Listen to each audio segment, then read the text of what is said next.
Ladies, I've lived a lot of years on this earth, and I've slowly learned some things that I thought I'd pass on to you today about building a lasting marriage, a healthy marriage, dare I say even a great marriage. And God gave me an acrostic so that we can help remember these 5 keys.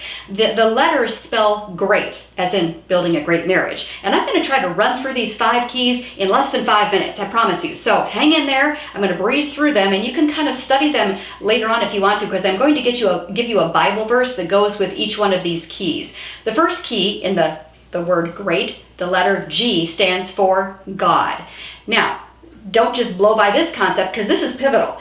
If you tend to put your husband first, your marriage first, if you tend to believe that your husband should make you happy, hey, I married him so he can make me happy, you're going to be miserable, you're going to be an unhappy camper, because your husband isn't perfect and he will not meet all your expectations. He will disappoint you and frustrate you, and pretty soon you're like, what happened? I must have married the wrong guy.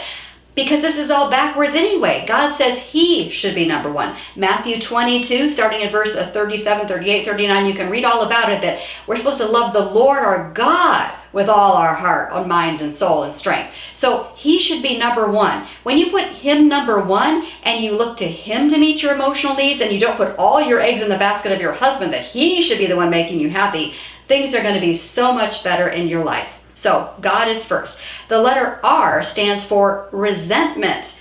I have learned that if you do not address resentment against your husband, it will grow and grow and grow and grow until your whole marriage explodes. Usually ends in divorce. You've got to address this, whether it means having that tough conversation with your husband and talking it through. Maybe it means coming up with compromises in areas where you've disagreed. Maybe it means going to a counselor, whatever it takes to address that resentment. Because Hebrews 12:15 says that toxic resentment is like a bitter root that defiles many. So deal with it. Now the next letter in this acrostic is the letter E. The letter E, this stands for effort. This is something I also learned, that, we feel like, oh, I love him, he loves me, and as we exchange our wedding vows, we'll live happily ever after. That is a fairy tale. You have to put effort into your marriage. You have to be intentional and diligent. You have to look for ways to speak your husband's love language. You have to build a vibrant sex life with your husband. You have to look for ways to create fun moments with your husband where you laugh together. You have to do little things that please your husband on a daily basis to show him that you care. You have to work at showing respect for your husband. These things take effort. Yes. A healthy marriage, a great marriage, requires you to put in effort. Okay, the next letter is the letter A. This stands for ask God what you need to do differently, how you need to grow, how you need to perhaps get rid of slightly dysfunctional patterns that maybe your mom had in her marriage to your dad.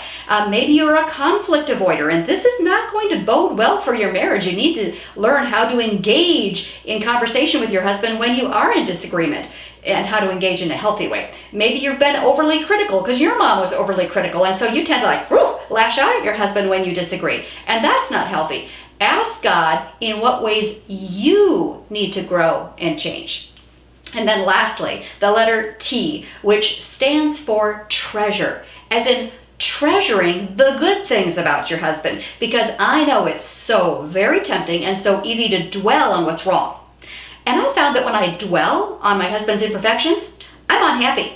And he kind of knows I'm unhappy. And resentment is building, and all sorts of things are happening when I dwell on his imperfections. But if I purposely each day remind myself of his good qualities, and every guy has something good about him, and I dwell on those things intentionally, which is Philippians 4:8, by the way, then all of a sudden my attitude completely shifts, and this guy that I was like, oh man, I just can't stand him, all of a sudden I'm like, well, he's not that bad actually, compared to some other husbands, he's actually pretty good.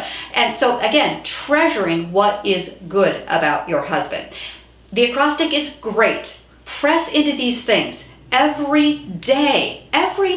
And don't forget that letter A. Ask God what you need to do differently. Do you need to set boundaries with your husband if he is grossly out of line in some area? And maybe you've never done something like boundaries before. Don't forget the letter A, ladies. I'm just telling you, you need the whole acrostic. Great.